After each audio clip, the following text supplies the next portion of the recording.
오랜만입니다. 그동안 잘 계셨습니까? 이 신정, 구정 한꺼번에 다 지내야 정말 새해가 시작되는 것 같습니다. 이 구정이 우리나라에서는 한때 사라졌다가 박정희 대통령 시절 다시 이제 휴일로 복귀가 되었습니다. 그래서 이게 새해라는 개념이 조금 흐릿해진 거는 사실인 것 같아요. 새해 복 많이 받아라는 말이 2월에 나오니까 어쨌든 이제 신春이 가까워진 것 같습니다. 벌써 열흘 지나면 다음 주일이면 이 봄을 맞게 되었습니다. 우리나라에서는 단기적으로 보면은 항상 자연스러운 일이 일어나지만 시간이 많이 흐르고 보면은 결과적으로 좋은 일이 더 많았다는 것을 알 수가 있습니다. 그래서 많이 안다는 사람들이 우리나라의 미래에 대해서 부정적으로 예측을 많이 하곤 합니다. 지식인들이 원래 비판을 전문으로 하는 사람들이기 때문에 뭐 안 되는 쪽으로 이야기하는 데는 아주 선수입니다.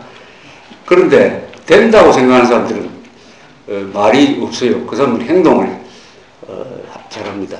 지난해 보면은 된다고 생각하는 사람들이 맞는 경우가 거의 대부분이었습니다. 그래서 우리 한국의 미래에 대한 부정적인 관측은 지금까지 맞아본 적이 별로 없습니다.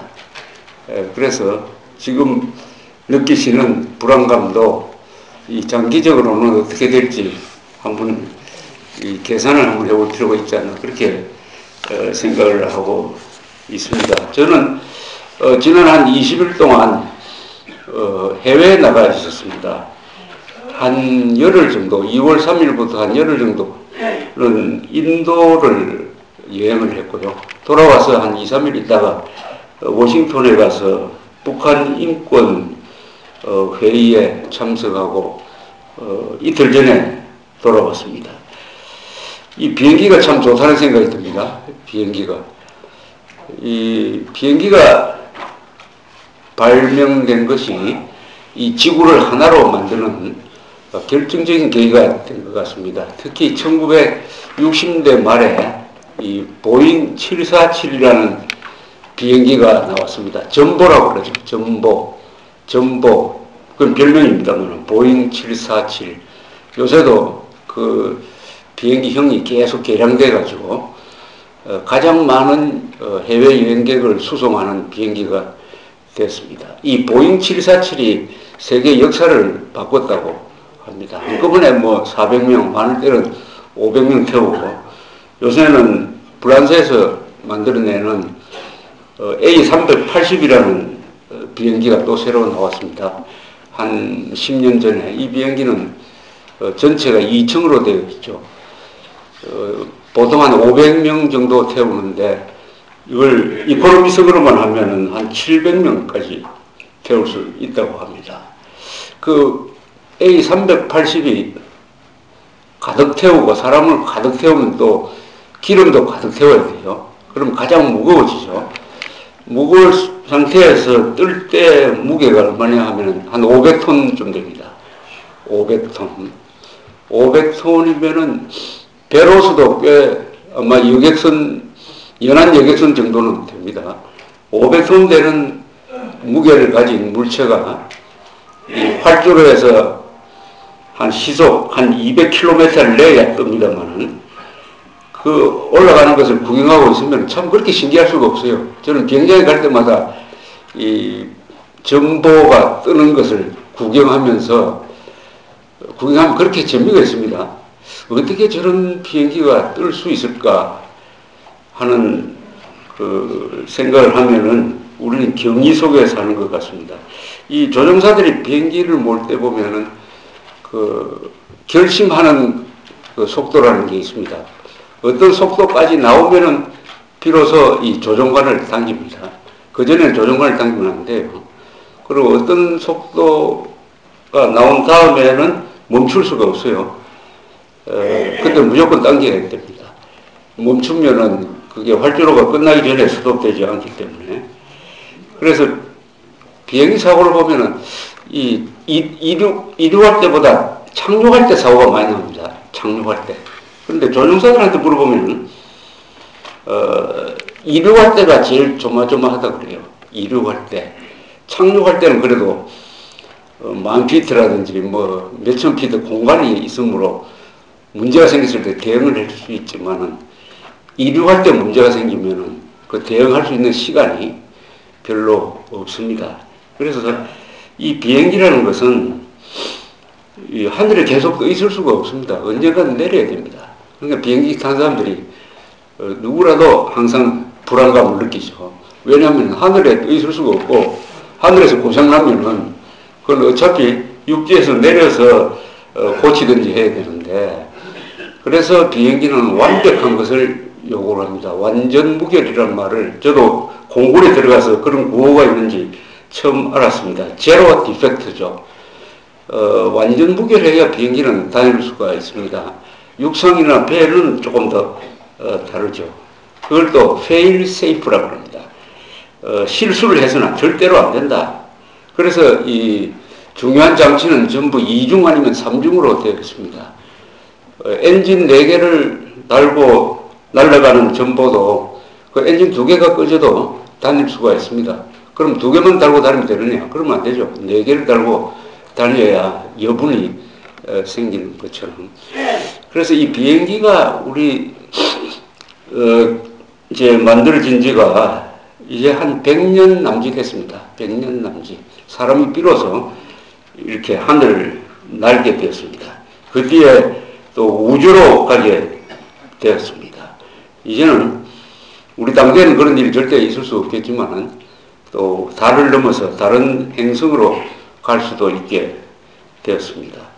이런 인간의 그 활동 범위가 이렇게 넓어지는데, 제가 이번에 워싱턴에 가서 거기 스미소니안 뮤지엄이라고 있는데,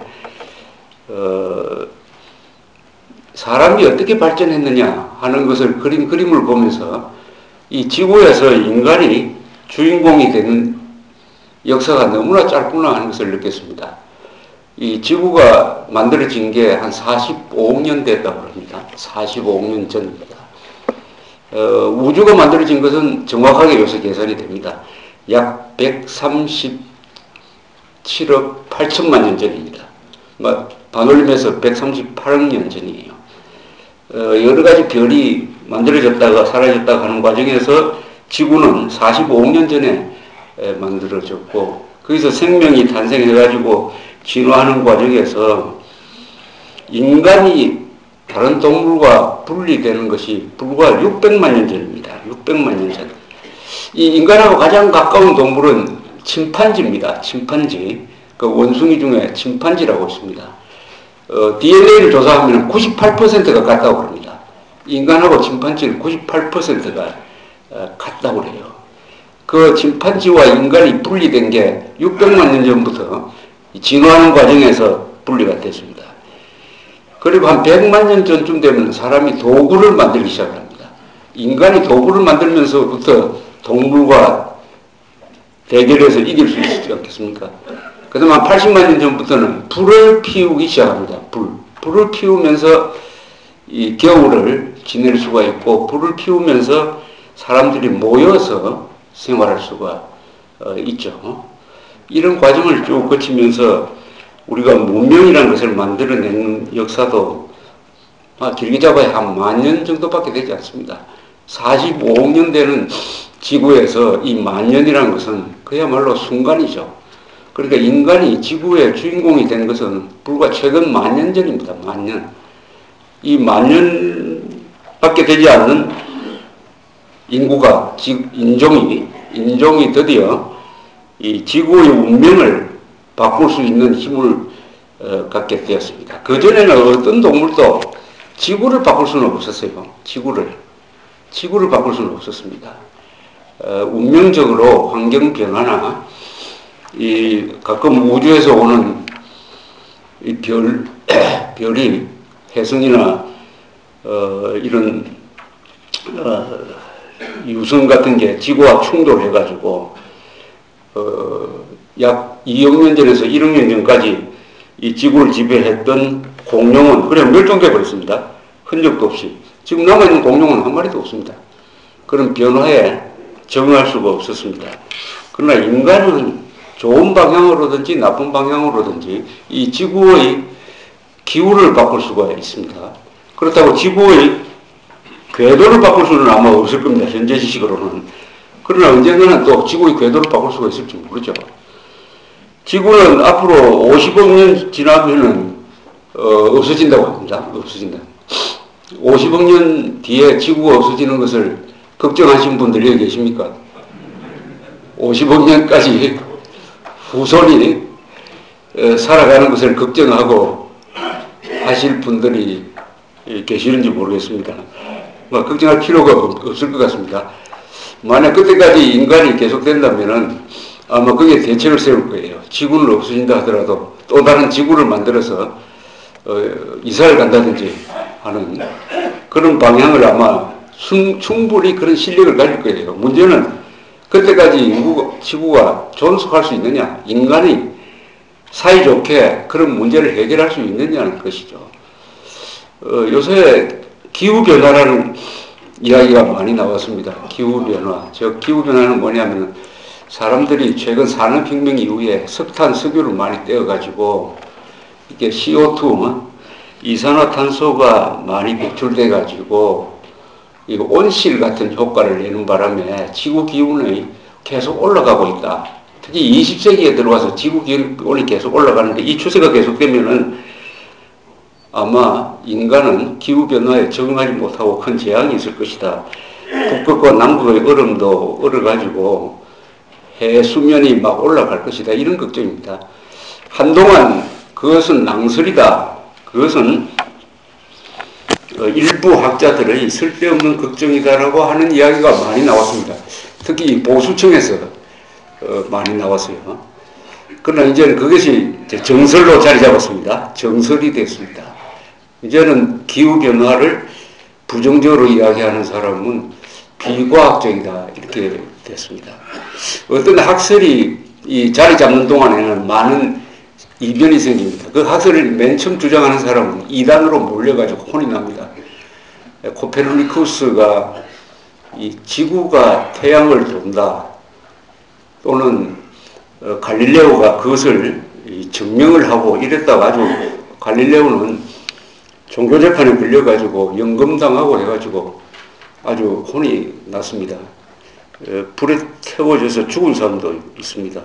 그러나 그 진리는 거부할 수가 없었어요. 19세기에 다윈이라는 사람이 나와서 세계를 여행을 하면서 각 동물의 진화 과정을 밝히면서 인간이라는 것은 모든 동물은 창조된 것이 아니고 진화한 것이다. 인간도 진화한 결과다. 이러니까 성경하고 정면으로 배치가 되었습니다. 그래서 기독교에서 그 다윈의 진화론을 억압을 하고 가르치지 못하게 하고 지금도 미국의 일부 학교에서는 진화론을 금지하는 학교가 있다고 합니다. 이것처럼 과학의 새로운 학설은 항상 이 도전을 받는데 시간이 지나면 그것이 증명되곤 합니다. 이런 과정 속에서 기후변화 이야기가 이제는 정설이 되었으니까 그러나 우리나라에서의 문제가 아니라 국제적인 문제니까 이것은 이산화탄소를 줄여야 돼요. 줄이는데 지금 문제가 제일 많이 발생시키는 나라가 중국입니다. 그 다음이 미국이에요. 그 세 번째는 아마 인도가 될 것 같은데 그건 확실하지 않습니다. 그러니까 이 개발도상국에서 불평을 합니다. 그동안 이산화탄소는 선진국에서 다 발생시켜 놓고 우리가 뭐 좀 해보려고 하니까 우리 보고 하지 말라고 한다 해가지고 상당히 불만이 많았는데 요새 시간이 지나니까 그것도 좀 정리가 되어 가고 있습니다. 이 기후변화 문제. 이런 것은 너무 큰 문제이기 때문에 사실은 국민들이 별로 관심이 없죠. 사람들은 너무 큰 문제는 별로 관심이 없습니다. 이런 가운데 제가 인도와 워싱턴을 여행을 하면서 느꼈던 몇 가지 점을 오늘 말씀드리려고 합니다. 우리나라는 제일 관심이 있는 나라가 미국입니다. 그 다음이 중국이겠죠. 그 다음이 일본입니다. 그 다음 다른 나라에 대해서는 별로 관심이 없어요. 그런데 우리 관심 밖에 있는 나라 중에서 아마 우리의 한국의 진로에 큰 영향을 미칠 나라가 하나 굉장히 커 올라가고 있습니다. 그게 인도라는 나라입니다. 인도라고 하면은 딱 머리에 떠오르는 게 가난하다는 거죠. 인구 많다는 거. 그리고 간디, 네루, 아니면 한국에 대해서 아주 덕담을 한 타골, 시인 타골 같은 사람이 생각이 나고, 아, 불교가 인도에서 발생되었구나 하는 정도에서 대부분의 사람들의 생각이 끝납니다. 그런데 요새 인도가 경제 성장률이 작년 4분기 경제 성장률은 중국보다도 더 높았습니다. 이 인도가 이제는 기지개를 켜고 체제를 시장경제 쪽으로 바꾸면서 아주 커가기 시작을 합니다. 그러면 우리가 인도에 대해서 좀 알 필요가 있습니다. 인도란 나라는 면적이 약 330만 평방킬로미터니까 남한의 한 30배 됩니다. 그러나 중국의 한 3분의 1밖에 안 됩니다. 중국, 미국, 이 면적이 비슷한 나라가 몇 개 있어요. 중국, 미국, 카나다, 호주가 면적이 좀 비슷합니다. 러시아는 그 2배고. 인도는 그 3분의 1인데 인구는 중국하고 거의 같습니다. 중국의 인구가 약 13억인데 앞으로 한 20년 안으로 인도가 중국을 능가합니다. 중국이 곧 가장 큰 인구 대국이 됩니다. 인구 증가이기 때문이죠. 이 종교 문제 때문에 거기서는 이 가족 계획이 잘 안 돼요. 그래서 연간 인도에서 늘어나는 인구가 얼마냐 하면 1600만입니다. 한번 상상해 보십시오. 1600만의 인구가 늘어나는 나라입니다. 1600만 인구는 어디냐면 네덜란드입니다. 네덜란드. 1년에 한 번씩 네덜란드 같은 나라가 매년 새로 생기는 나라. 10년이면 어떻게 됩니까? 1억 6천이 늘어납니다. 1억 6천이면 지금 파키스탄 같은 나라가 돼요. 그럼 10년마다 파키스탄 같은 나라가 새로 생기는 나라. 얼마나 큽니까? 또 얼마나 복잡하겠습니까? 복잡합니다. 그런데 원래는요, 인도가 중국보다 인구가 원래부터 더 많은 나라였어요. 우리가 인도라고 하면은 원래 인도라는 나라가 있었던 게 아니죠. 최근에 인도는 영국의 식민 지배를 100여 년 받다가 1945년 이후에 47년에 독립한 인도를 말하는 거죠. 그 전에 인도는 영국에 의해서 통치를 받았는데 그 영토가 지금 파키스탄, 지금 방글라데시, 지금 인도를 합쳤습니다. 그때 인구를 지금 적용을 하면은 인구가 16억입니다. 16억. 파키스탄이 약 2억이고 방글라데시가 그 못 사는 나라가 1억이 넘습니다. 이걸 지금 인도에 포함하면은 1억 6천입니다. 1억 6천. 16억입니다. 16억. 훨씬 중국보다도 인구가 많은 거죠. 옛날에도 그랬어요. 1700년 통계가 있습니다. 1700년. 1700년부터 우리나라에 한 숙종쯤 되겠습니다. 숙종 무렵인데, 전후인데, 그때 인도를 다스리던 나라가 무갈 제국이라고 있었어요. 무갈 제국. 이 지배민족은 몽골 계통이었습니다. 그래서 무갈이라는 말은 이란으로 몽골이라는 뜻이에요. 몽골 제국이라는 뜻입니다. 이 무갈 제국이 다스리던 인도의 인구조사가 있습니다. 1700년에 1억 5천이었습니다. 근데 1700년에 청나라의 인구가 약 1억 2천만이었어요. 당시에 이미 무갈 제국은 세계에서 인구가 가장 많았습니다. 인구가. 그러니까 인도는 면적은 중국의 3분의 1밖에 안 되는데 인구는 같다 또는 많다. 이 비결이 뭐냐 그죠? 그걸 인도에 가서 보니까 알 수가 있었습니다. 인도는 이 경작 면적이 전체 국토의 50%입니다. 경작할 수 있는 이 논밭처럼 경작할 수 있는 곡식을 키울 수 있는 경작 면적이 50% 되는 나라는 세계에서 몇 나라 되지 않습니다. 우리나라 남한은 한 15% 정도 될 거예요. 일본은 우리보다 훨씬 더 적습니다. 일본은 산이 한국보다 더 많아요. 일본은 전체 국토의 산악 면적이 80%입니다.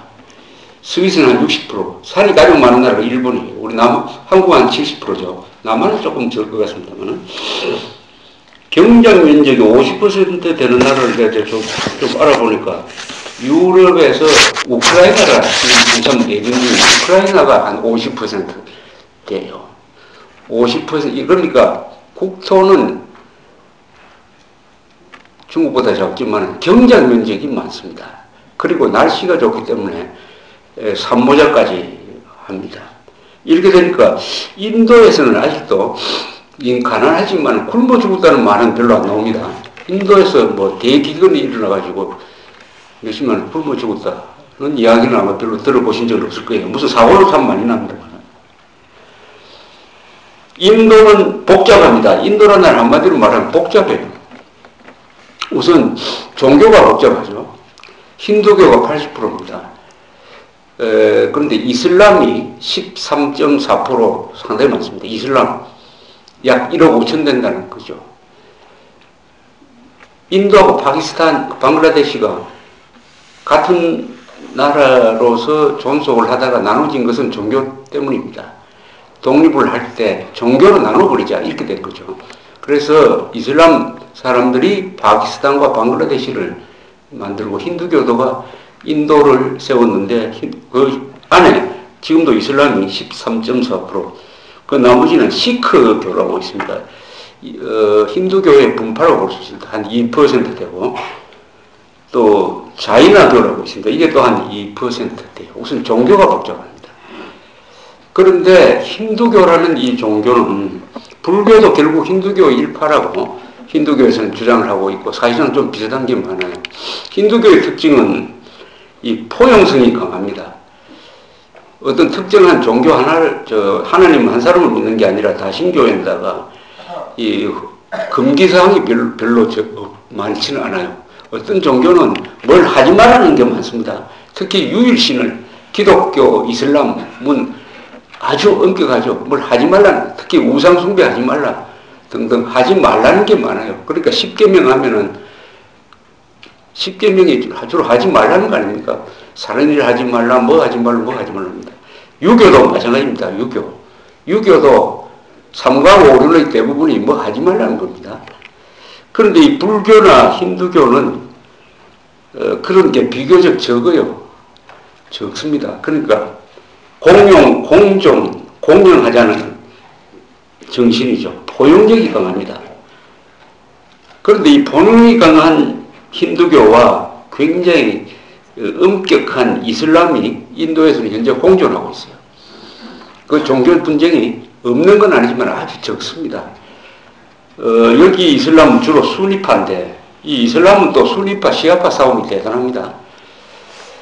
지금 중동에서 벌어지고 있는 이 IS라든지 뭐 알카에다, 이 시리아의 내전은 그 기본이 시아파와 수니파의 대결이에요. 그런데 인도에 있는 이슬람 사이에서는 또 수니파와 시아파의 분쟁이 아주 적다고 합니다. 그만큼 이 인도는 다양하면서도 포용성이 크다 하는 것을 알 수가 있습니다. 흔히 인도를 세계에서 가장 큰 민주주의 국가라고 합니다. 세계에서 가장 큰 민주주의 국가, 인구로 말하는 거죠, 인구.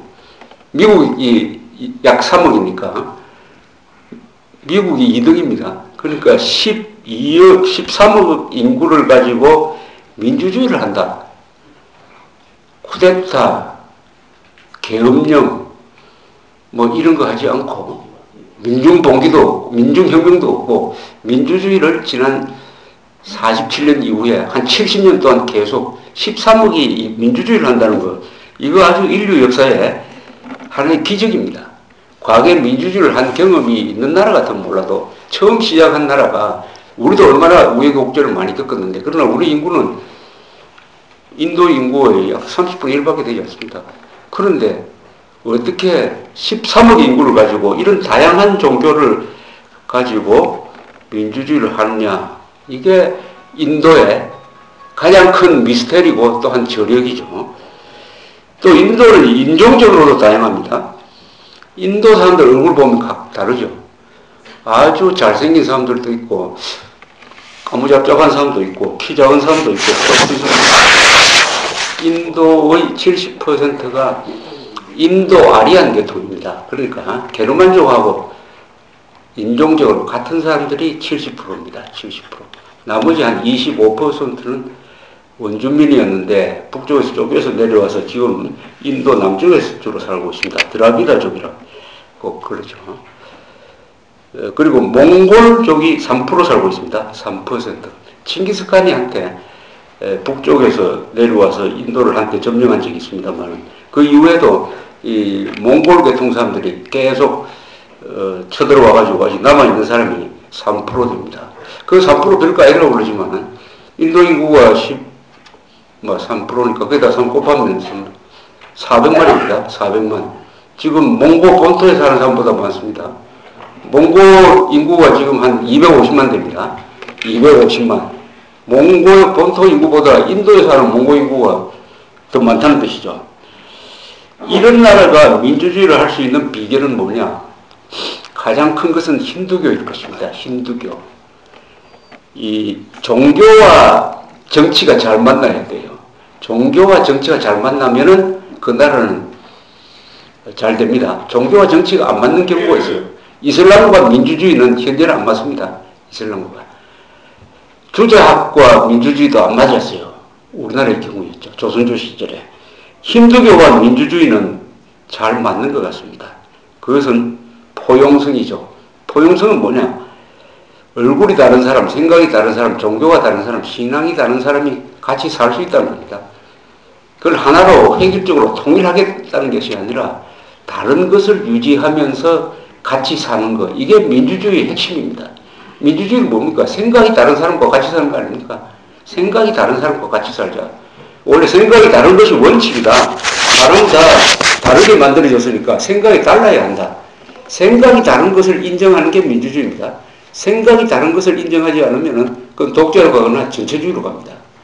북한은 생각이 다른 것을 인정하지 않는 정도가 아니라 그냥 죽여버립니다. 그런데 기독교나 이슬람은 지금 달라졌습니다. 기독교는 많이 달라졌습니다. 종교개혁을 거친 과정에서 생각이 다른 것을 한때는 인정하지 않았어요. 그래서 이단 재판을 해가지고 그냥 불태워 죽이고 했습니다. 그런 종교가 있을 때 민주주의가 안 되죠. 그러니까 종교개혁이 없었으면 서구에서도 민주주의가 일어날 수가 없었습니다. 힌두교는 원래부터 다른 것을 다 포용하려고 인정하는 종교이므로 민주주의와 맞는 인도가, 그러나 힌두교가 경제 발전과 맞느냐 하는 것은 현재는 아닌 것 같아요.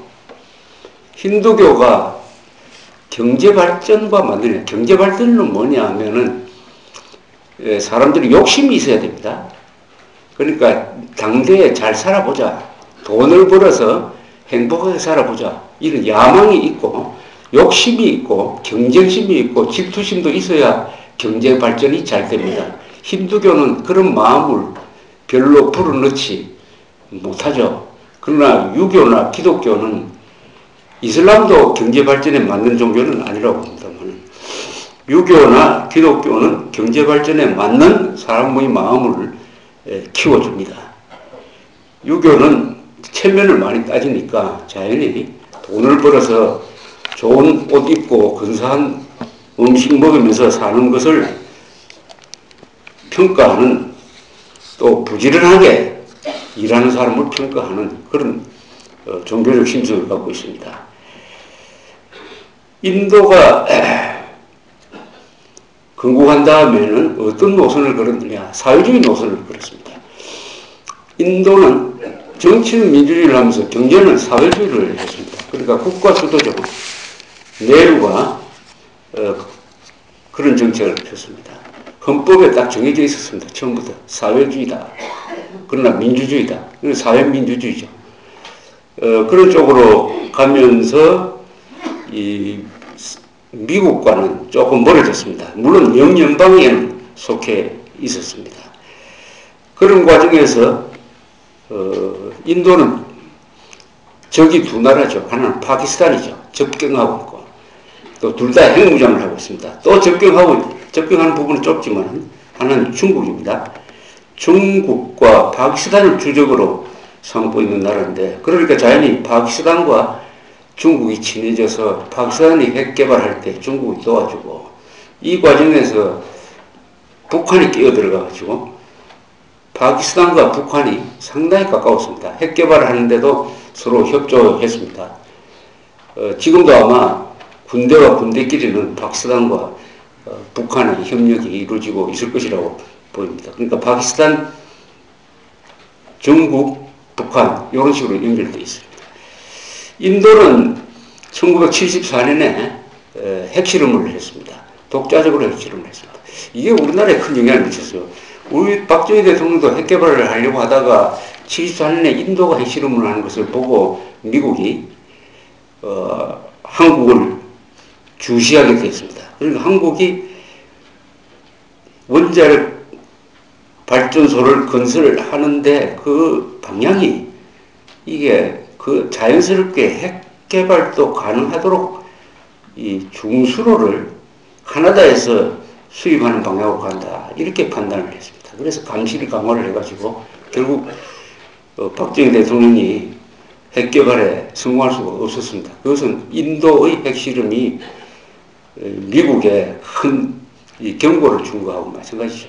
그 전에 핵 개발을 한 이스라엘은 여러 가지 점으로 미국의 도움도 받고 해가지고 핵 보유하는 데 성공을 했습니다. 그 전에 남아공도 핵 개발을 했습니다. 그래서 성공을 했습니다.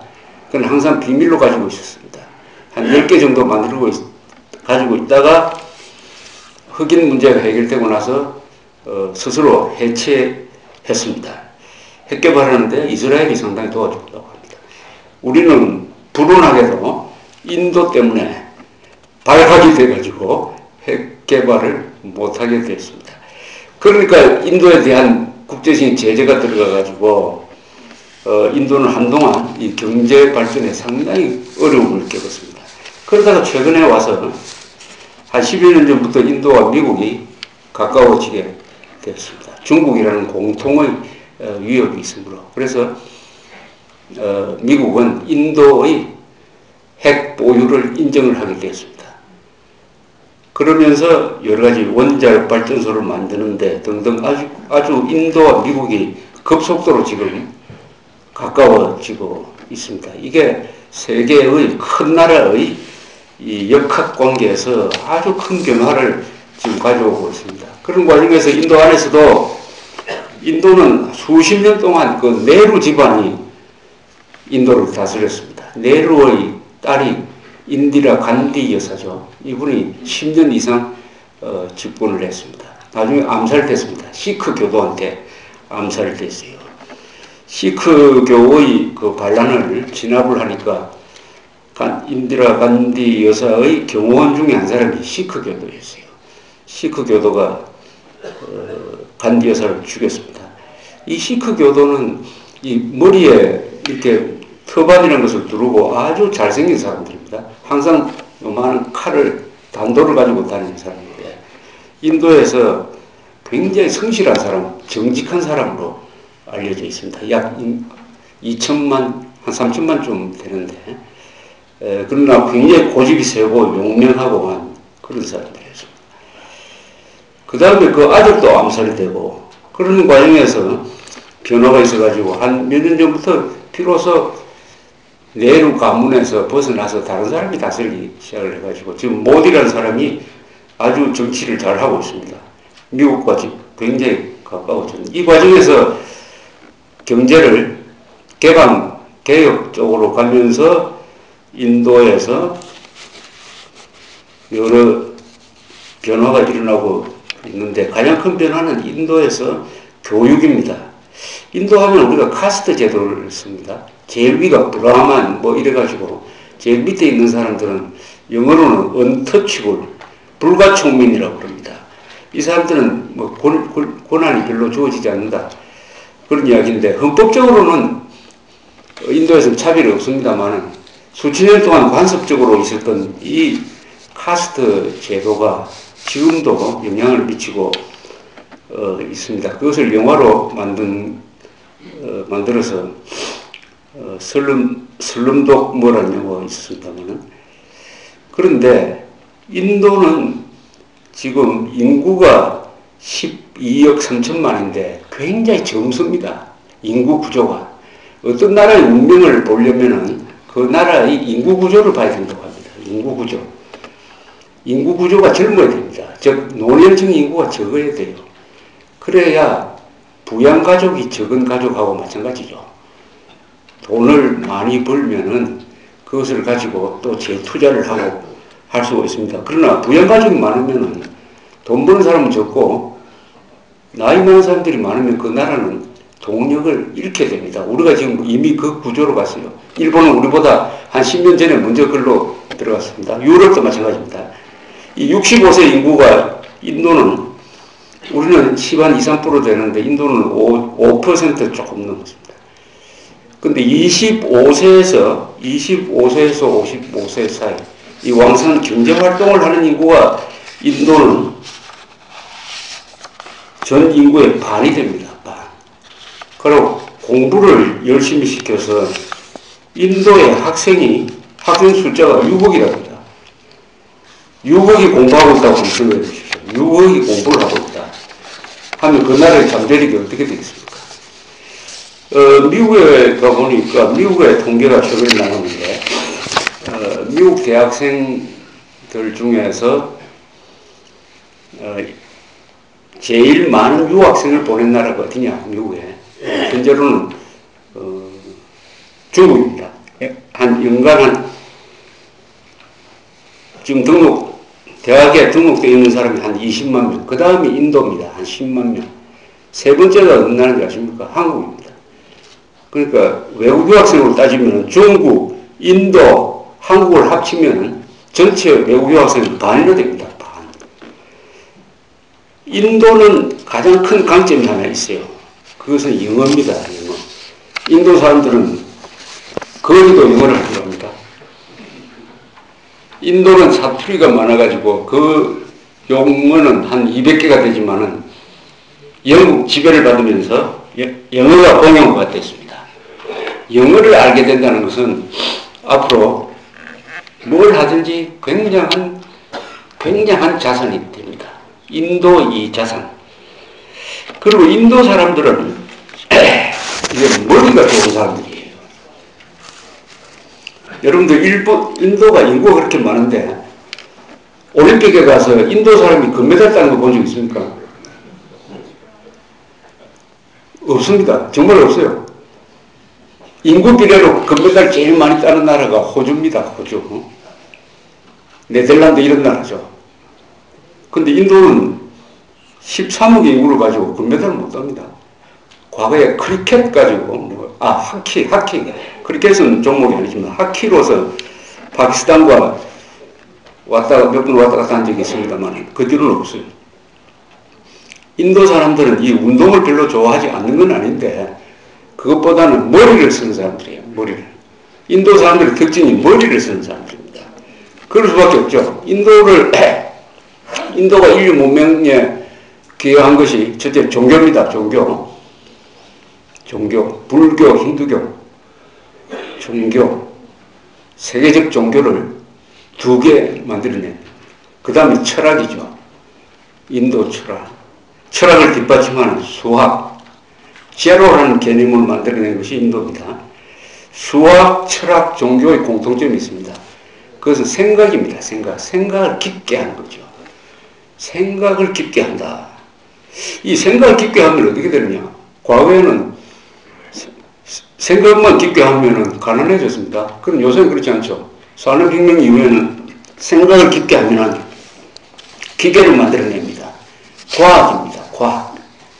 그래서 인도 사람들이 과학, 기술 분야로 진출을 많이 하고 있습니다.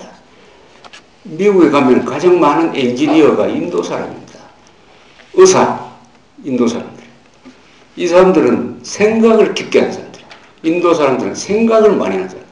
몸을 많이 움직이는 게 아니라 머리를 많이 움직인다. 그러니까 자연히 IT, 정보과학 기술 시대를 맞아가지고 인도 사람들의 그 인력이 세계 곳곳에서 영향을 발휘하고 있습니다.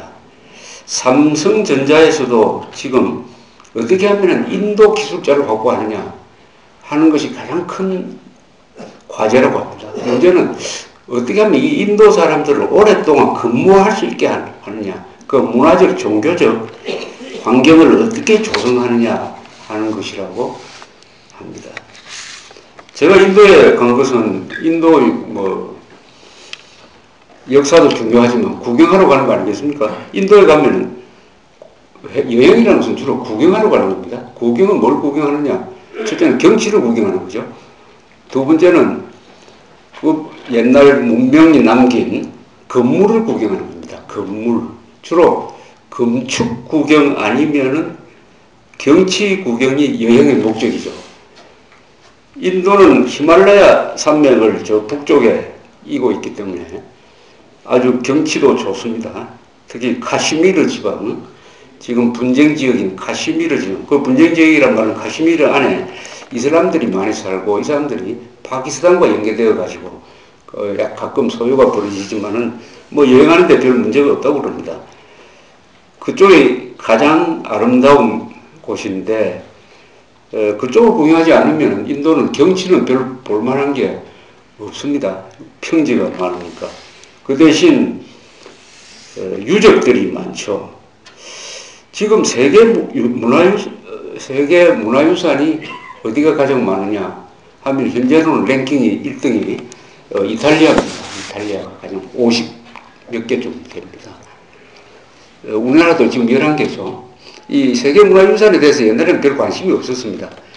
그러나 요새 관광을 많이 하다 보니까 나라에서, 세계 여러 나라에서 생각이 바뀌게 되었어요. 세계 문화유산이 많으면 관광객을 많이 유치할 수 있다. 그래서 경쟁적으로 지금 세계 문화유산, 유네스코 세계 문화유산 경쟁이 벌이고 있습니다. 그래서 1등이 한때 스페인이었다가 지금은 이탈리아 1등, 스페인 2등, 3등이 중국입니다. 3등, 4등이 인도입니다. 인도가 결국은 가장 많아질 것 같다는 느낌이 들어요. 세계문화유산 1등은 아마 시간이 오래가면 인도가 될 것이다 하는 생각을 이번에 제가 여행을 하면서 하게 됐습니다. 그 이유는 이렇습니다. 동양에서는 주로 목조 건물이 많습니다. 서양은 대리석으로 지은 건물이 많습니다. 인도도 이 석조 건물에서, 인도는 동양으로 볼 수 있지만 건물은 보면은 아주 서구적입니다. 서구적이라기보다는 그것은 서양 중심으로 하는 이야기고 인도적이죠. 석조가 많습니다. 인도는 샌드스톤이 많이 나옵니다. 사암이라고 하죠. 모래가 굳어서 만들어진 돌을 사암이라고 합니다. 사암. 보통 거기에 석유가 많이 들어가 있습니다만 이 사암이 붉은색을 띠죠. 그러니까 인도의 건물은 이 사암으로 만들어진 건물들이 잘 남아 있습니다. 그리고 아주 부스럼하기 때문에 그 파란 하늘하고 잘 조화가 됩니다. 석조 건물이 많으므로 보존이 잘 되어 있습니다. 여기에 하나 예외가, 하나 예외는 아니지만 대표적인 예외가 대리석으로 만든 인도에서, 아니 세계에서 가장 유명한 건물 중에 하나죠. 7대, 신 7대 불가사의에 들어가 있는 건물이 하나 있습니다. 그 뭔지 아시죠? 타지마할이라는 거죠. 타지마할. 타지마할이라는 건물은 7대 불가사의를 요새 뽑았습니다. 불가사의는 옛날에 7대 불가사의가 있었는데 다 없어져버리고 피라미드만 하나 남아 있었어요. 2007년인가 그때 인터넷으로 세계를 상대로 해서 누가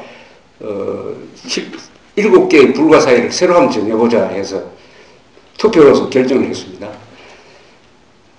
만리장성, 피라미드, 그 다음에 이탈리아의 콜로세움, 그 원정 경기장, 지금은 반이 부서져가지고 반원만 남아있습니다만, 원정 경기장, 그 다음에 요르단에 있는 페트라라는 그 영화에, 인디아나 존스라는 영화에 나오는 페트라라는 데가 있습니다. 그 다음에 페루에 가면은 마야 사람들이 2700m 꼭대기에서 만든 도시가 하나 있어요. 그게 마추픽추라고 있습니다. 마추픽추. 그게 들어갔습니다. 그 다음에 인도에서 타지마할이 들어가고, 브라질에서는 가장 납득할 수 없는 게 브라질인데, 그건 20세기에 지은 그 리오데자네이로에 있는 큰 바위산 위에 있는 한 30m 높 그 예수상이 들어갔습니다. 이 타지마할은 1600년대에 22년에 걸쳐서 만들어진 건물입니다. 세계에서 가장 아름다운 건물은 뭐냐 하면 아마 그것은 거의 타지마할을 치는 경우가 많습니다. 세계에서 가장 아름다운 건물이다. 타지마할. 타지마할은 대칭형 건물입니다. 어디 가서 찍어도 아주 부도가 맞아요. 이 하얀 대리석으로 하얗다고 못해 투명한, 거의 투명할 정도의 대리석으로 만든 건물입니다. 이 타지마할은 인류 역사상 가장 큰, 가장 대규모의 러브스토리를 간직하고 있는 건물이에요. 이 무갈 제국은 몽골 사람들이 건설한 제국이지만은 거기 지배층은 이슬람 사람이었습니다. 주로 이란 계통 사람이었어요. 그리고 힌두교도를 다스렸습니다. 이 사람들은 종교 차별을 별로 많이 하지 않았어요. 본인은 이슬람이지만 힌두교도 포용을 했습니다. 몽골 투르크 계통 사람들이 대충 그렇지만 사람들이 아주 이 리더십이 강하고 이 지배민족으로서의 장점이 많은 사람들이에요. 그리고 예술을 좋아하는 사람들이었습니다. 그래서 이 무갈 제국이 남긴 유적이 인도에 매우 많습니다. 이 무갈 제국이 없었더라면 오늘날 인도에 뭐가 남아있을까 할 정도 생각이 들 정도입니다. 이분들이 1500년대에 인도를 점령을 해가지고 그 뒤에 한 300년 다스렸지만 실권을 가진 것은 한 200년 정도였어요. 인도 역사에 대왕이라고 이름 붙이는 사람이 두 사람이 나옵니다. 하나는 불교를 진흥시켰던 2300년 전에 아쇼카 대왕이라는 사람이 있고 무갈 제국의 3대 왕이 아크바르 또는 악바르라고 하는데 악바르 대왕, 대제 이 두 사람을 그 뒤에 그레이트란 말을 붙이는데 그 5대 왕이 샤자한이라는 왕이 있었는데 이 사람이 부인을 얻었어요. 이 부인이 다산을 했습니다. 14번째 아이를 낳다가 죽었어요. 14번째 아이를 낳다가 죽었습니다. 하도 사랑을 해서 그 여자를 위해서 그 죽은 부인을 위해서 무덤을 만든 게 바로 이 타지마할이죠. 타지마할의 무덤입니다. 무덤. 그래서 이 무덤을 만들면서 아마 이분이 작심을 한 것 같아요. 그때 무갈 제국의 국력이 최고도에 이르렀습니다. 2만 명의 기술자를 동원했어요. 매일 2만 명. 그 근방에 있는 나라에서 인류 기술자를 다 끌어모았습니다. 2만 명이 22년 동안 일을 했습니다. 그 대리석을 수백 킬로미터 있는 데서 가지고 왔습니다. 그리고 거의 완벽한, 마치 타지마할을 보면은 거대한 보석을 보는 것 같습니다. 보석. 높이가 70m 되니까 엄청난 크기입니다. 그러나 워낙 정교하니까 꼭 무슨 세공한 반지 같은 거, 목걸이 같은 것을 보는 느낌이 들 정도죠. 그리고 완벽한 대칭, 어느 쪽에서 봐서도 대칭형이 되는 대칭형 건물을 만들었습니다. 기둥, 이슬람 건축에서는 꼭 그 미나렛이라는 게 있습니다.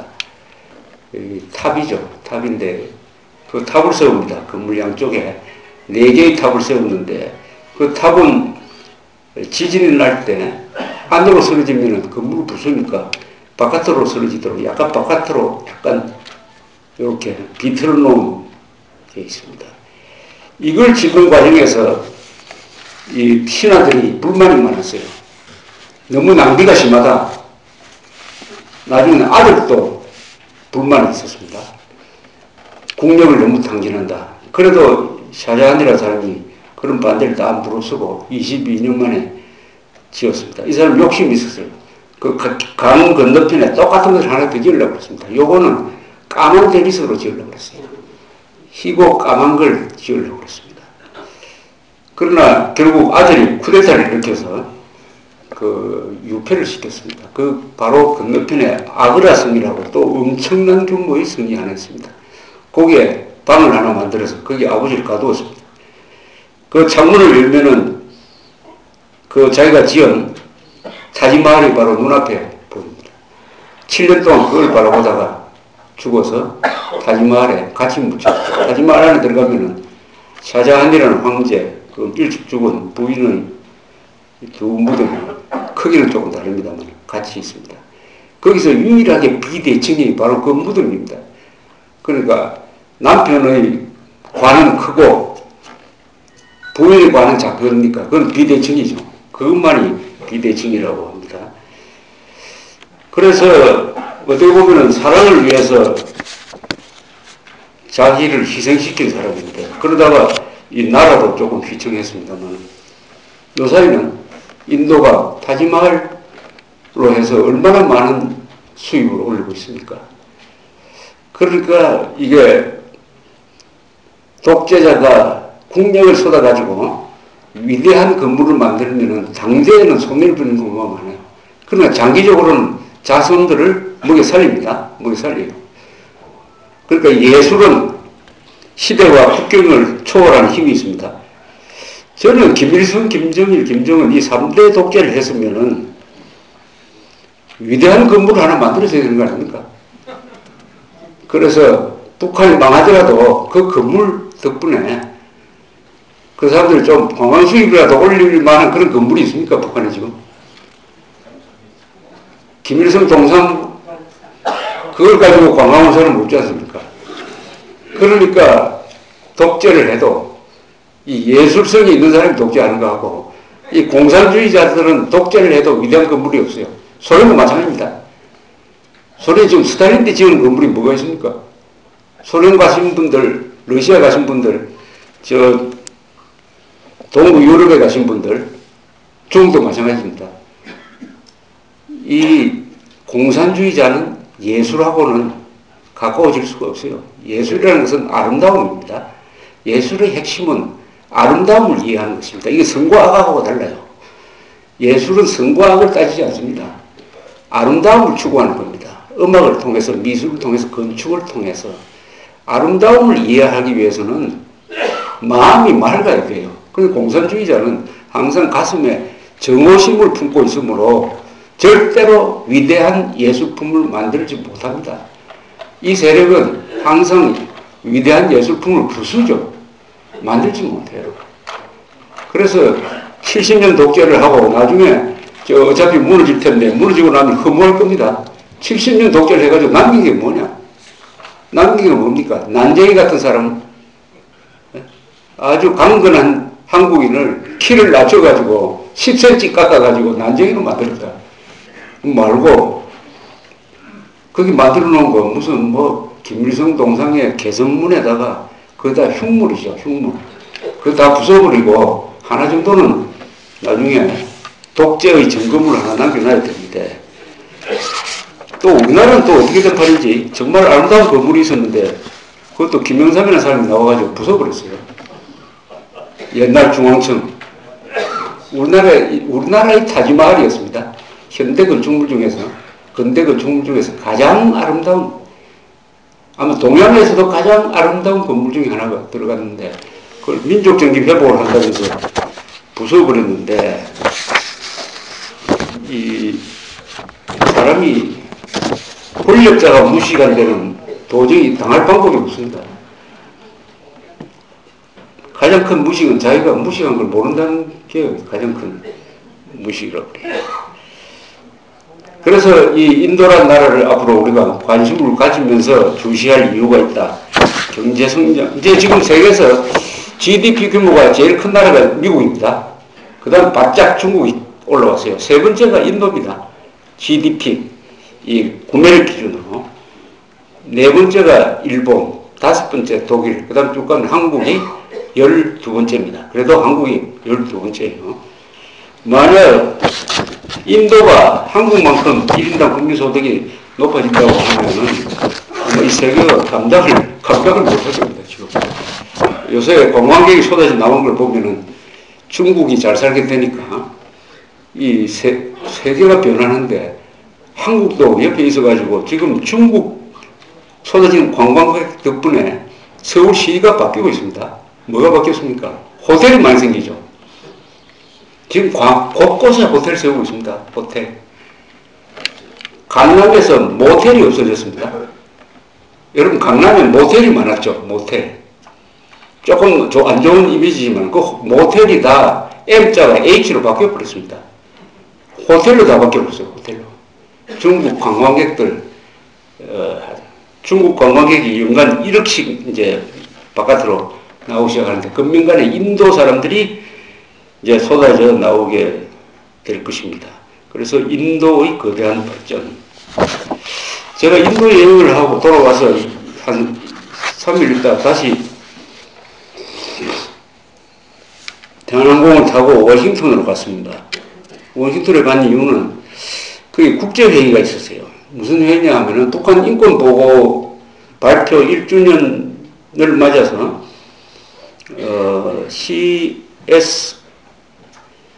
CSIS라는 미국 연구기관하고 부시 인스티튜트 퇴임한 부시 대통령 연구소하고 그 다음에 연세대학 등 연구소가 주최하는 인권회의에 참석하기 위해서 갔습니다. 이 인권 보고서를 흔히 줄여가지고 우리나라에서는 세계적으로 COI라고 합니다. COI 보고서라고 이렇게 이야기합니다. 1년 전에 UN 산하에 있는 인권이사회에서 세 사람한테 위임을 했습니다.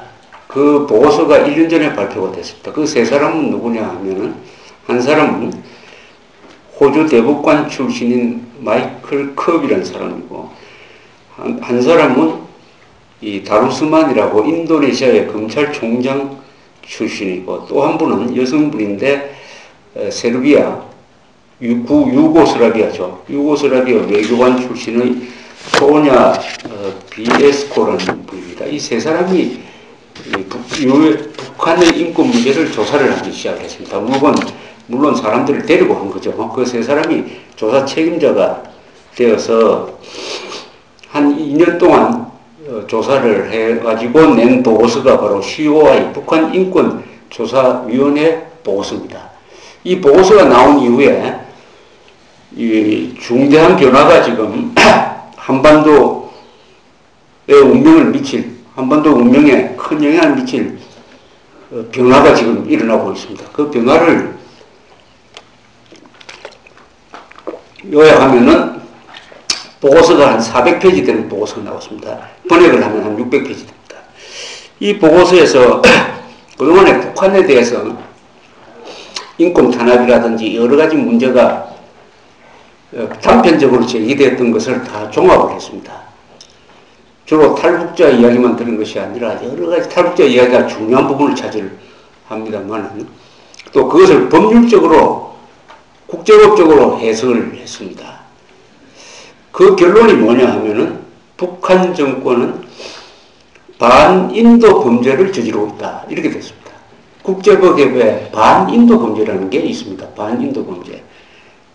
Crimes against humanity라고 해요. 인간성에 대한 말하자면 인간성에 도전하는 범죄다. 그런 뜻이죠. Crimes against humanity. 거기에 해당되는 게 주로 강제수용소를 운영을 한다. 공개 처형을 한다. 탈북자를 잡아가서 감옥에 가둔다. 그 다음에 장애인 차별한다.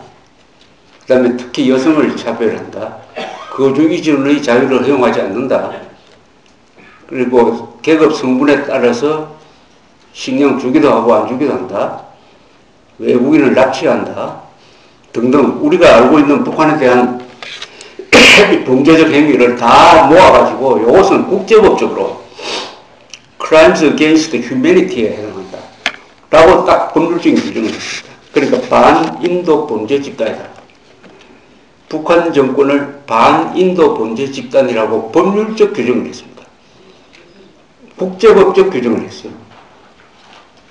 그러니까 이제는 길게 이야기할 필요 없다. 북한 정권 나쁜 것을 우리가 뭐 학살, 테러, 전쟁 이런 이야기를 하고 있는데 그걸 한마디로 요약하면 반인도 범죄입니다. 쉽게 말하면 인류에 대한 도전을 하고 있는 집단이다. 이겁니다. 반인도 범죄를 저지르고 있다. 그것을 뒷받침하는 보고서가 이렇게 나왔습니다. 이게 일종의 고발장이죠. 고발장. 그 다음에 어떻게 되느냐. 그러면은 유엔 회원국입니다. 이거. 반인도 범죄를 저지르는 이것을 어떻게 할 거냐. 그 다음에 이제 액션이 나오는 거죠. 유엔의 보고서는 그냥 학술 보고서가 아닙니다.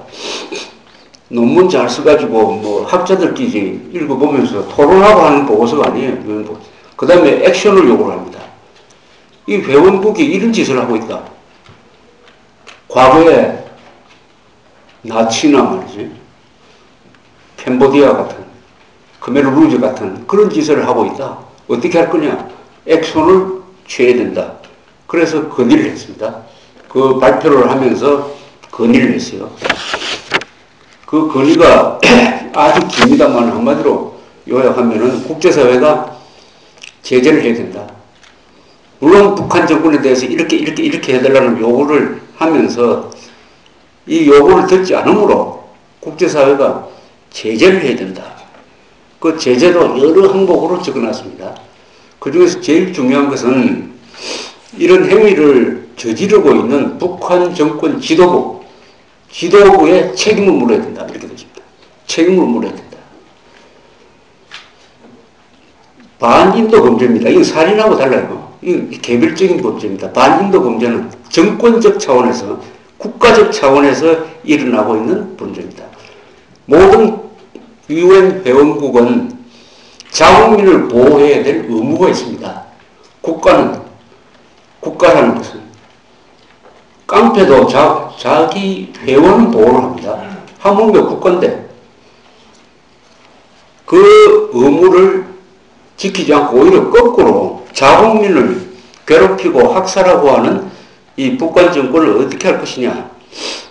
그 건의한 것 중에서 제일 중요한 것이 김정은과 책임 있는 사람을 국제형사재판소에 회부해야 된다. 국제형사재판소가 만들어진 지가 그렇게 오래되지는 않습니다. 12년 됐습니다만은 지금 네덜란드에 있습니다. 본부에. 거기에 회부해야 된다. 즉 처벌해야 된다. 이런 뜻이죠. 국제법정이 세워야 된다. 이 말입니다. 또는 특별재판소를 만들어야 된다. 특별 임시재판소. 예컨대 뭐 뉴렌베르크 재판소를 만들어가 나치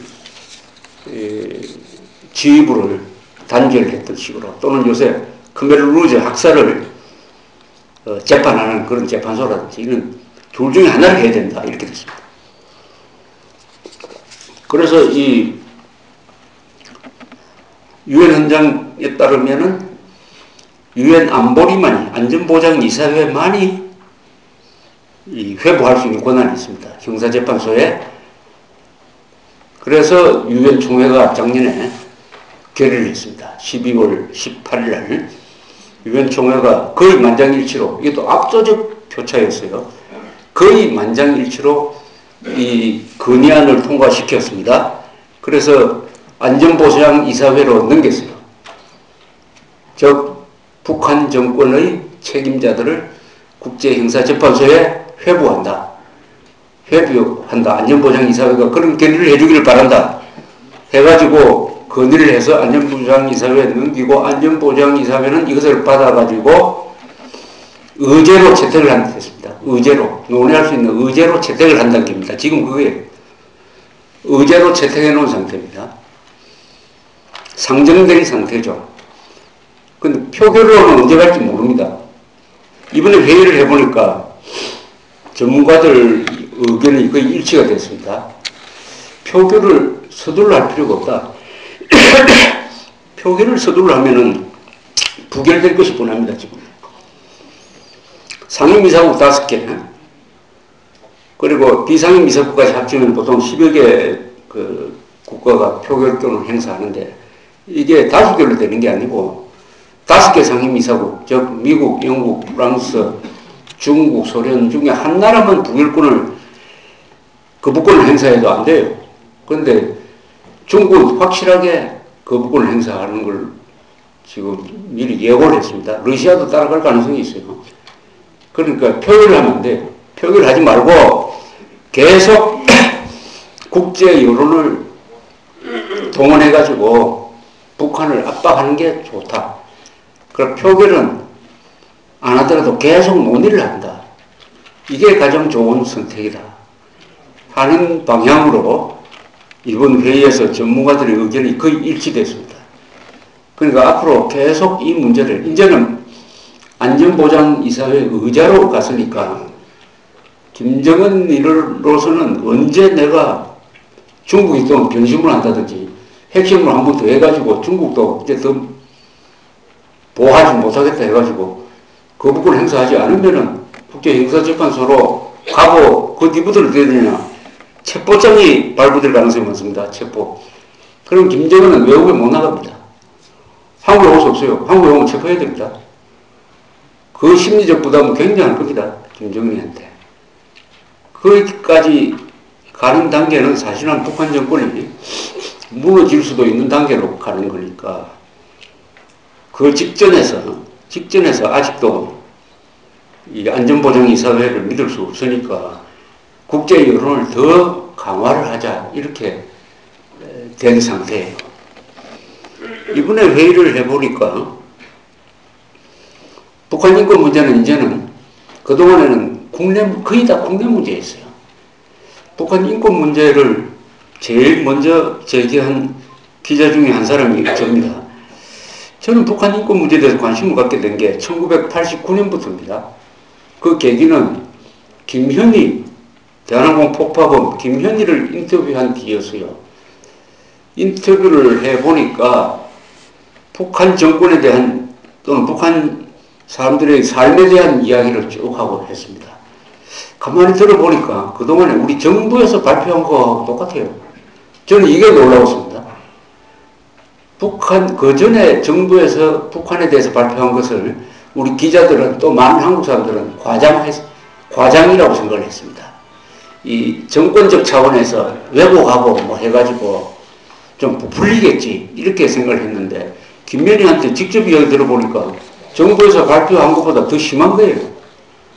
아, 그래서 내가 이거 북한에 대해서 좀 제대로 한번 알아봐야 되겠다 하는 생각이 들었습니다.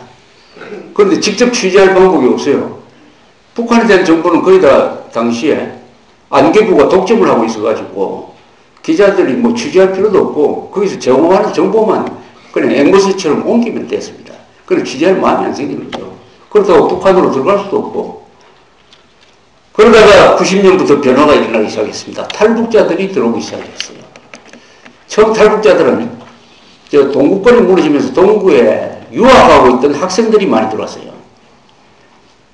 이런 사람들을 취재하다가 그 당시에 중국과의 관계가 좋아지니까 조선족이 중국을 왔다 갔다 하면서 보따리 장사를 하던 사람들이 여기 서울로 와가지고 서울시청 지하도에서 노점상을 하면서 장사를 했던 기억이 나시죠?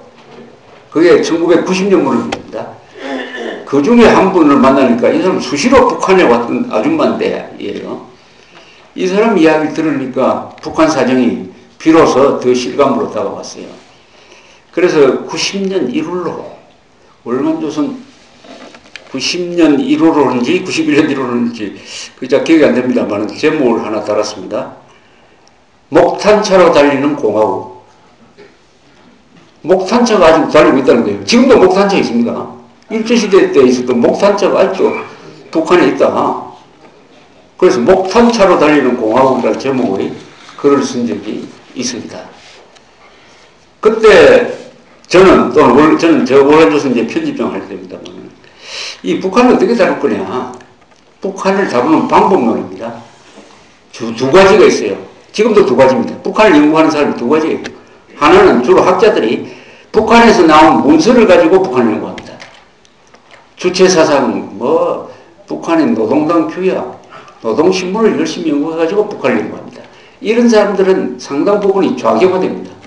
그러나 북한에서 살고 온 사람들을 상대로 사람을 통해서 북한을 알아보자. 이렇게 저는 그 방향을 그렇게 정했습니다. 그래서 이것을 집대성한 책이 하나 나왔어요. 91년 1월로 월가조선 부록이 북한 그 충격의 실상, 살아본 사람과 가본 사람들의 이야기, 이렇게 됐습니다. 지금 다시 읽어봐도 그때 본 북한이 비교적 정확하게 기록되었다는 생각이 듭니다. 그게 일본에도 번역이 됐어요. 북한을 알게 하는 아주 표준이 되는 책이 되었습니다. 그 뒤에 탈북자 중에서 제일 먼저 부각된 게 러시아에 가 있었던 탈북 벌목공입니다. 탈북 벌목공들이 탈출을 하기 시작했습니다. 탈북 벌목공. 그러니까 소련을 통해서 탈북자들이 한국에 들어오기 시작했습니다. 그 중에 한 분이 요새 풍선 띄우는 이민복 씨죠. 이분은 농업기술자거든요. 그게 93년, 94년 무렵이었습니다. 물간조선에서 그때는 우리나라가 탈북자를 받지 않았습니다. 탈북자를 정책적으로 받지 않았습니다. 그런데 탈북 벌목공 이야기를 쓰고 하니까 김영삼 정부가 탈북자를 받기 시작하는 쪽으로 정책이 바뀌었습니다. 그게 93년, 94년 무렵이었습니다. 요 무렵에 강제 수용소에 있던 두 사람이 왔어요. 강철환, 안혁이라는 두 사람이 탈출을 해가지고 한국에 왔습니다. 강제수용소, 요덕수용소의 참상을 증언을 하면서 강제수용소 이야기가 이제 국제적으로 확산이 됐습니다. 그 중에 한 사람이 또 안병철이라고 강제수용소에서 경비원으로 일했던 사람이 탈출해서 한국으로 와서 월간조선하고 인터뷰해가지고 긴 인터뷰 기록을 남겼어요. 그 사람이 그림을 그리고 해서 아주 실감 있는 강제수용소 이야기가 세계에 전해지게 됐습니다. 그때 월간조선에서 그 책을 긴 인터뷰를 영어로 번역을 했습니다. 5개국어로 번역을 했는데 영어로 번역을 했어요. 이 한국에 일어나고 있는 문제는 영어로 번역되지 않으면 그냥 로컬 문제로 끝납니다. 반드시 영어로 번역이 돼야 됩니다. 영어로.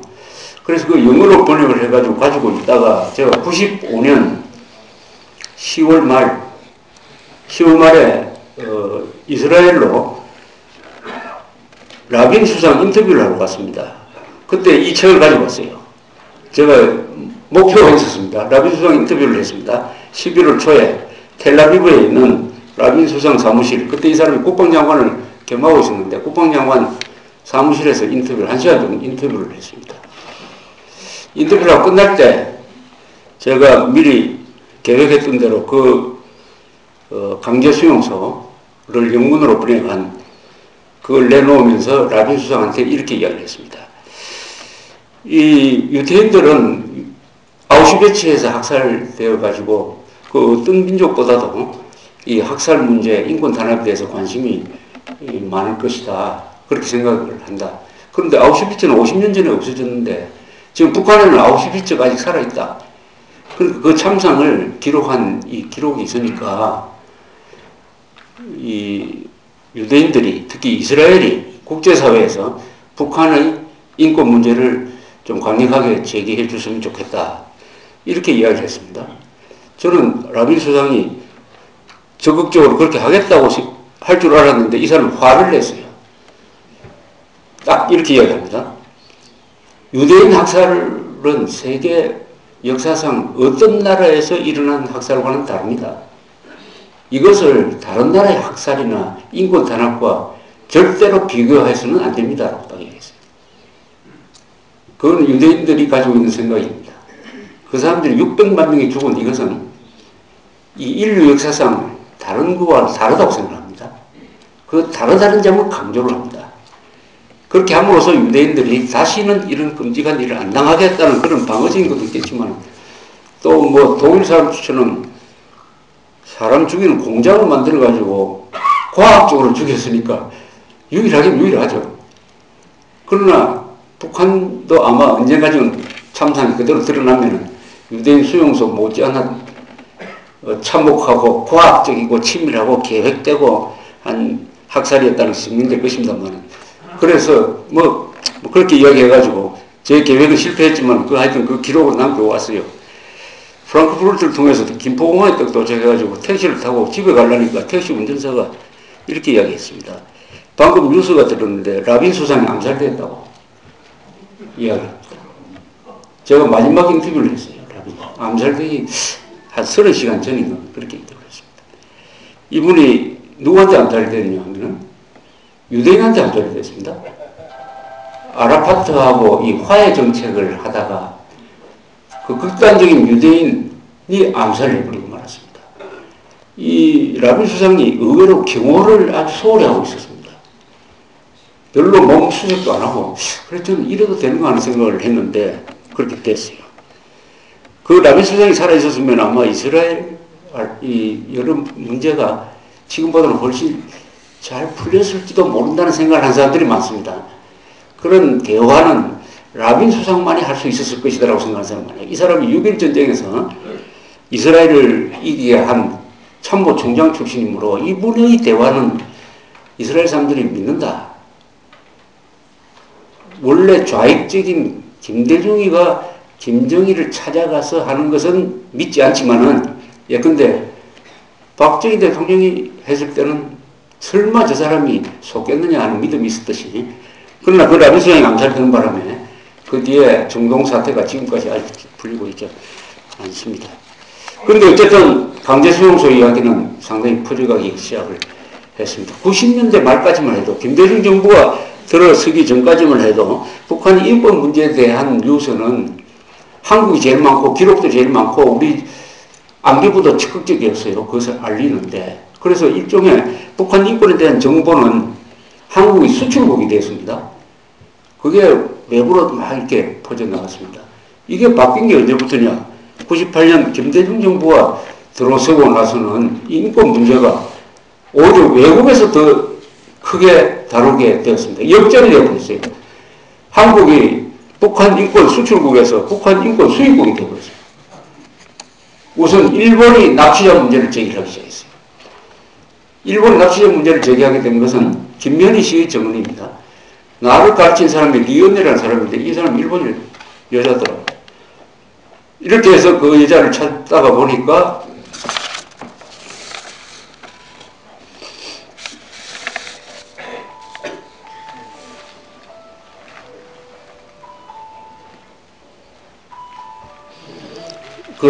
이렇게 되니까 어떻게 되느냐 하면은 일본 경찰도 참 희한합니다. 자국민들이 납치된 걸 다 알고 있었어요.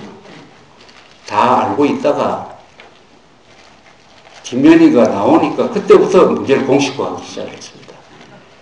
그래서 김현희의 생존은 이 세계 역사를 바꿀 정도로 어떻게 보면 아주 큰 역할을 했습니다. 저 여자가 살았으므로. 그것도 기적적으로 살았잖아요. 앰플을 깨무는 순간 옆에서 경찰관이 발행 경찰 뺨을 때리는 바람에 앰플이 튕겨나갔죠. 그런데 2003년 MBC 등등 이런 사람들이 김현희에 대해서 의혹을 제기하면서 제일 먼저 다룬 게 김현희가 깨무는 쇼를 한 거 아니냐. 죽으려고 한 게 아니고 일부러 쇼를 한 거 아니냐라고. 이런 문제까지 제기를 했습니다. 그래서 다 조사를 해보니까 발행경찰에 그 몸에서 나온 아마 어디에 그 시안 청산가리가 검출된 기록이 있었어요. 그러면 사람 죽는지 안 죽는지 앰플을 깨무는 쇼를 할 수가 있습니까? 그런 적도 있었어요. 어쨌든 김대중 정부, 노무현 정부 20년 동안은 인권 문제를 일본이 가장 앞장서고, 지금 아베 수상도 인권 문제를 일본에서 굉장히 제기한 사람이에요. 북한 인권 문제를 일본에서 가장 강력하게 제기를 하고 한국에서 북한 인권 운동하는 사람을 많이 도와준 사람입니다. 지금 아베 수상이. 그리고 다행히 부시 정부가 들어섰어요. 그러면서 이게 국제 문제가 되었습니다. 납치자 문제가 커지면서 국제 문제가 되는 과정에서 북한에서 계속 대북 인권 결의를 하기 시작했습니다. 그때마다 어떻게 됐습니까? 우리 정부는 다 기권했습니다. 아주 이게 2004년에 미국이 북한 인권법을 통과시켰어요. 그때 당시에 집권당인 이 민주당 국회의원들이 대사관을 찾아가지고 항의를 했습니다. 왜 북한 인권법 통과시켰느냐. 이 사람들 명단은 반드시 우리가 그 30명이 항의하러 갔는데 그 중에 9명이 지금도 국회의원 하고 있어요. 국회의원. 뭐 이런 등등. 그러다가 드디어 이명박 정부 들어서고 이명박 정부가 다시 이제 북한 인권 문제를 제기하는 쪽으로 가죠. 그다음에 북한 정권에 대한 퍼주기를 하지 않고 그 관계가 되면서 미국에서도 보다 적극적으로 제기하는 과정에서 이 국내외 정치 환경이 바뀌면서 보호서를 만들으라는 이런 결의가 인권이사회에서 만장일치로 이루어지고 보고서가 나오고 해서 지금까지 여기까지 왔습니다. 여기까지 왔어요. 자, 이제 앞으로가 문제입니다. 앞으로 이번에 회의를 해보니까 여러 가지 아이디어가 나왔는데 그 중에서 가장 중요한 게 뭐냐.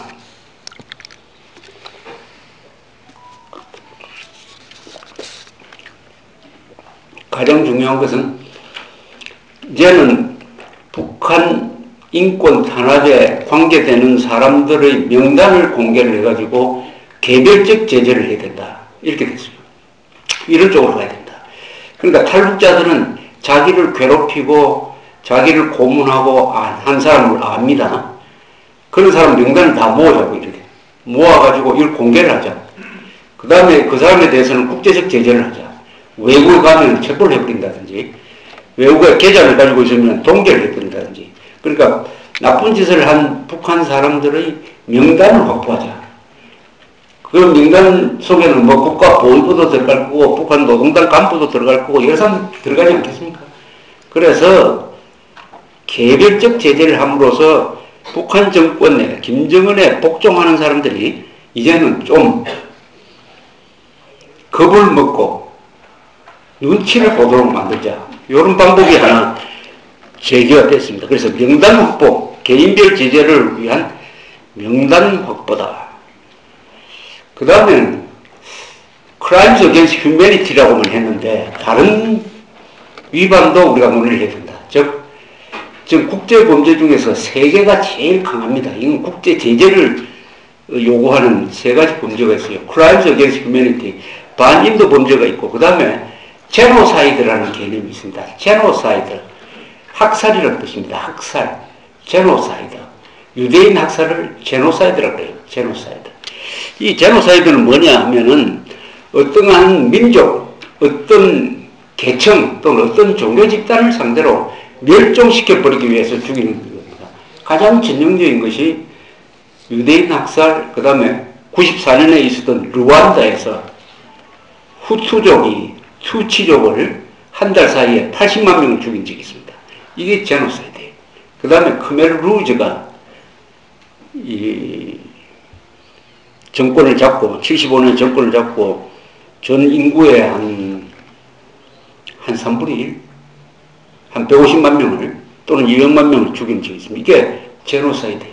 그런데 북한도 제노사이드를 걸어야 된다 하는 연구가 진행 중입니다. 그 근거는 뭐냐? 북한의 성분입니다. 성분. 북한이 여러 가지 성분, 열성분자, 그 다음에 동요 세력, 맨 마지막에 적대 세력. 이 적대 세력에 대해서는 탄압을 할 정도가 아니라 식량 공급을 아예 끊어버립니다. 그래서 대부분의 죽은 사람들이, 굶어 죽은 사람들이 이 적대 계층 속에 있는 사람들한테서 나왔습니다. 요것도 제노사이드로 걸 수 있지 않겠느냐. 또 기독교에 대한 탄압.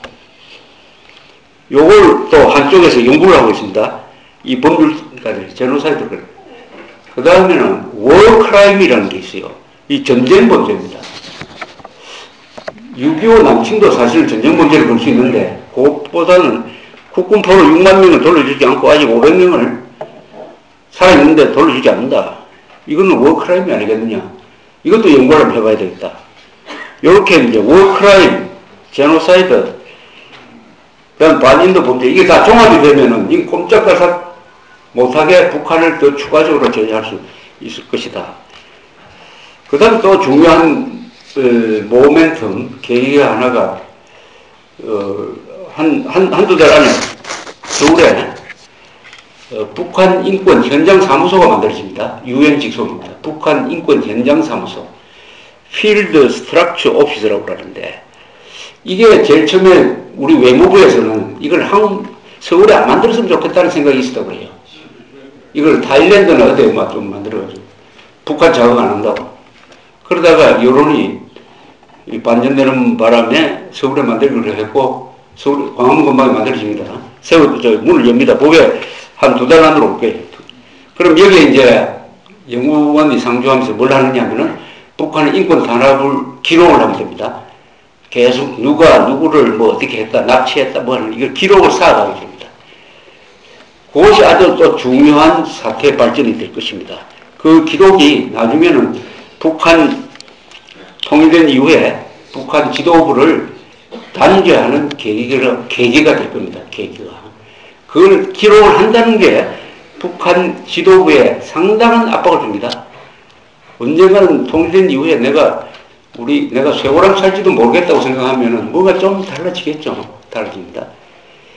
그 다음에는 어떻게 하면 북한 지도부에 영향을 미칠 거냐 하는 것인데, 이 전문가들 이야기는 북한의 엘리트들이 상당히 지금 바깥에서 보는 것과 달리 동요하고 있는 게 많다.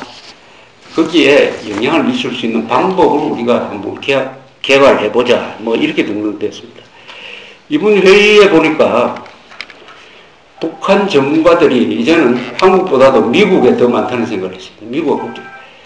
그 사람들은 한 사람들이 다 프로입니다. 어떤 좁은 분야에 깊게 들어가기 때문에 이런 사람들한테 북한 김정은이가 걸려들었다는 생각을 해요. 아주 좋은 사람들입니다. 그리고 성실하게 조사를 합니다. 성실하게. 또 그걸 법률적으로 이론을 확보를 해요. 그 다음에는 정책에 영향을 줍니다. 이런 전문가들이, 즉 세계에서 인권을 걱정하는, 인권을 생각하는 이 전문가들이 북한 인권 문제 해결을 위해서 많이 모였다.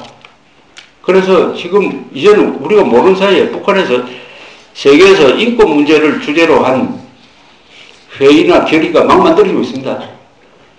최근에는 호주에서 대북 인권 결의안을 하고, 카나다에 있는 교민들은 카나다 의회가 대북 인권법을 통과시키도록 하고 있는데 한국에서만 반대하고 있습니다. 한국에서. 그래서 이번에 제가 회의에 가서 한 일 중에 하나가 이 반대하는 자들을 이 국제사회에 알리는 일이었어요. 반대하는 자들. 북한 인권법 통과를 반대하는 자들은 이건 뭐냐? 첫째, 반인도 범죄자를 비호하는 세력이죠. 반인도 범죄, 즉 히틀러와 스탈린을 비호하는 세력하고 같습니다. 히틀러, 스탈린, 제가 영어로 단어를 하나 만들었어요. 히틀러, 스탈린, 김일성 이 세력을 뭐라고 부를 거냐? 히스킴. 히틀러, 스탈린, 킴 하면 히스킴이 됩니다. 히스킴. 히스킴 세력은 영어로 엘러먼트라고 합니다. 히스킴 엘러먼트. 그런 말도 한번 써보자. 히스킴 엘러먼트. 또 영어의 제일 큰 종이 선 오브 비치입니다. 선 오브 비치. 선 오브 비치 대신에 선 오브 데블. 악마의 자식들이라는 뜻이죠.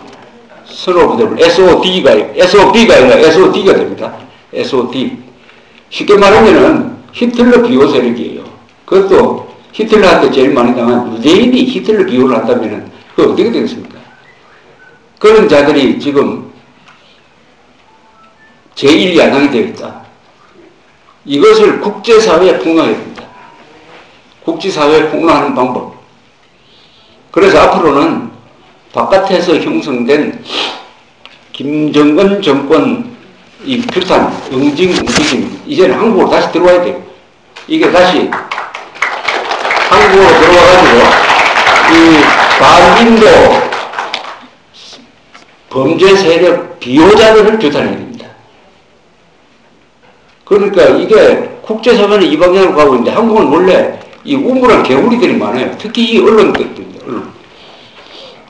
이 언론이 이번에 연두에 뭐 대통령부터 여러 사람 기자회견을 하는데 핵 문제를 한 번도 묻지 않고 북한 인권 탄압 문제를 제기를 이거 없는 문제죠. 세계에서 지금 한반도 뉴스는 두 가지입니다. 하나는 핵 문제, 하나는 인권 문제. 이것을 한국 언론과 한국 정치인들은 내 문제가 아니다. 완전히 구경꾼의 자세를 취하고 있는 사이에 국제사회에서는 이것은 인류의 과제다 해가지고 이렇게 하고 있어요. 이래서 이제는 한국의 종북 좌파 세력이라는 말과 별도의 용어를 우리가 하나 만들어야 됩니다. 즉 반인도 범죄 비호 세력, 반인도 범죄 비호 세력이라는 말로서 이 종북 좌파 세력을 새롭게 규정할 필요가 있습니다. 그러니까 히틀러, 스탈린, 김일성 비호 세력, 히스킴 세력, 악마의 자식들, 선오브 데블 이런 말을 또는 영어로는 종북 세력이, 영어로는 친북 세력은 노스 코리아 심파사이즈입니다. 종북 세력은 노스 코리아 팔로워를 해요. 팔로워, 종북 세력. 그 다음에 이 비호 세력을 영어로 표현하는 말을 좀 찾아가지고 이 사람들을 망신 주든지 아니면 선거에서 떨어뜨리든지 또는 법을 하나 만들면 이 진짜 이런 법 만들어야 됩니다.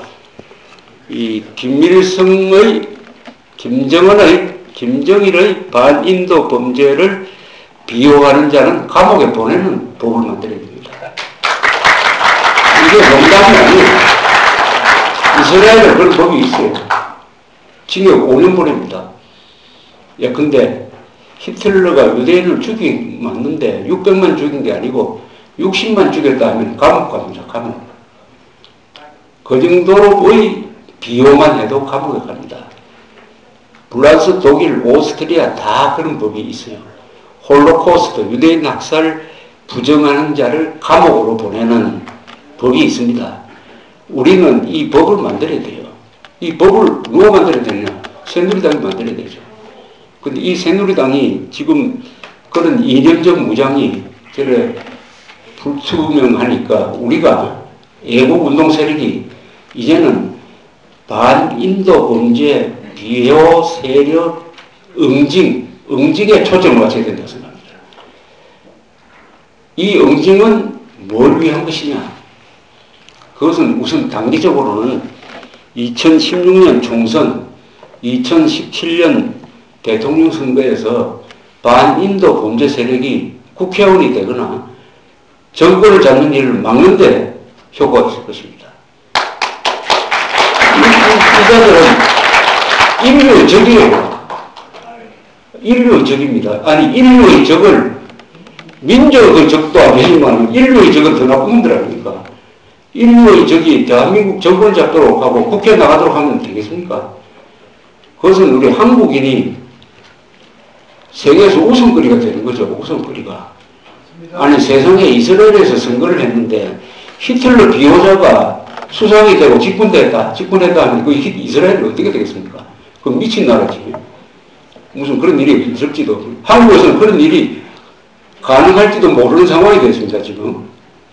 그러니까 반인도 범죄 집단이 국회를 장악하거나 어떤 선출직에 뽑히는 것을 막아야 될 논리는 충분합니다. 인류의 적이기 때문입니다. 인류의 적을 비호하는 세력이, 뭐, 비호나 공범인데, 저 반인도 범죄 공범 집단이 감옥에 가야 될 사람들. 이 감옥에 가지 않고, 국회나 청와대로 가면 되겠습니까?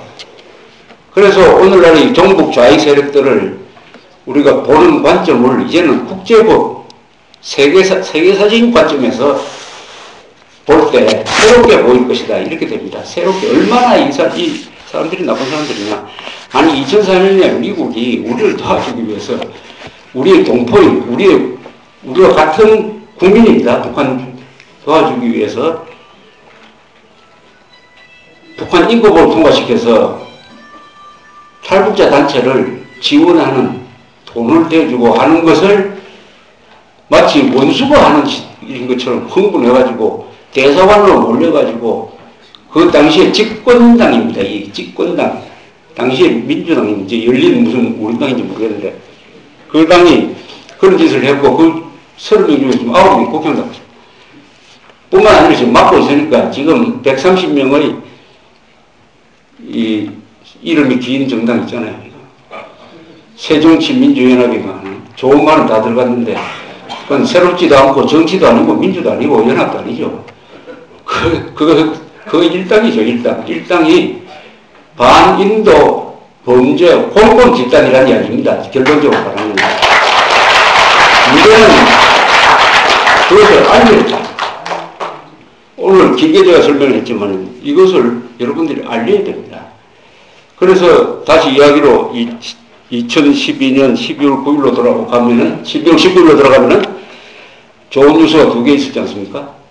거기에 유엔 인권 결의안이 유엔 총회를 통과를 했다. 그래서 안보리로 넘어갔다. 그 다음에 우리 헌법재판소가 통합진보당, 즉 이 악마의 자식들인 통합진보당을 해산했다.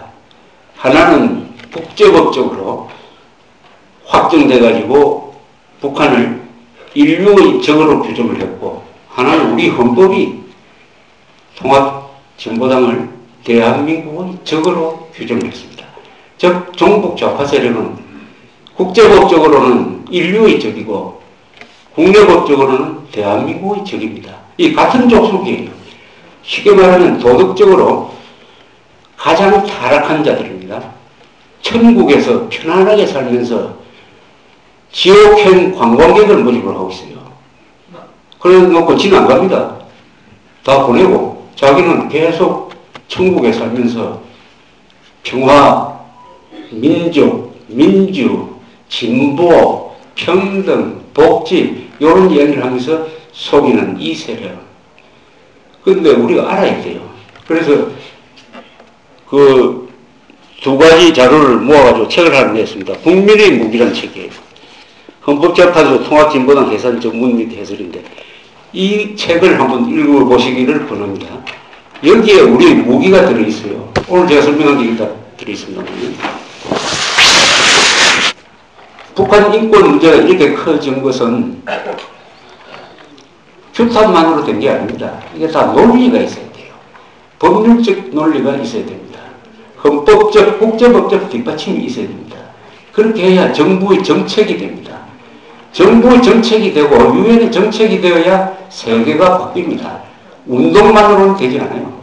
그래서 논리를 갖추는 것, 그 논리를 뒷받침하는 사실을 갖추는 것 이상의 애국투쟁이 있을 수가 없습니다. 요새 박근혜 대통령 지지율이 떨어지니까 야 이거 좌파가 또 집권하는 거 아니냐 하는 걱정을 하시는데 그 걱정할 시간 있을 동안에 우리는 공부를 해야 됩니다. 공부를 해가지고 이 인류의 적, 대한민국의 적, 이 적이 국회나 대통령이 되는 것은 왜 막아야 되느냐 하는 것을 중구난방으로 이야기를 해야 됩니다.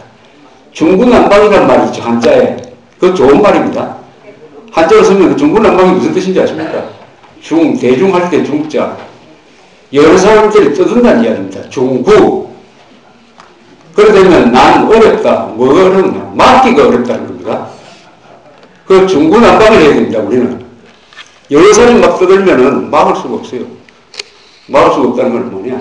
그러면은 저 야당도 성격이 바뀌든지 아니면 안 바뀌면은 세계의 조롱거리로 만들어야 된다. 쉽게 말하면 우리가 우물대굴이 이 종북 좌파의 영향을 받은 언론의 보호를 받으니까 저자들이 무슨 민주투사처럼 보이지만은 그 문을 활짝 열어놓고 세계 앞에 저자들이 정체를 딱 드러내면은 저것은 히틀러, 스탈린 추종 세력, 이 역사상 가장 나쁜 자들이다 하는 것을 알리게 하기 위해서 국민의 무기라는 책을 냈으니까 많이 참고하고 많이 보내주시기를 바라면서 오늘 이야기를 끝내겠습니다. 감사합니다.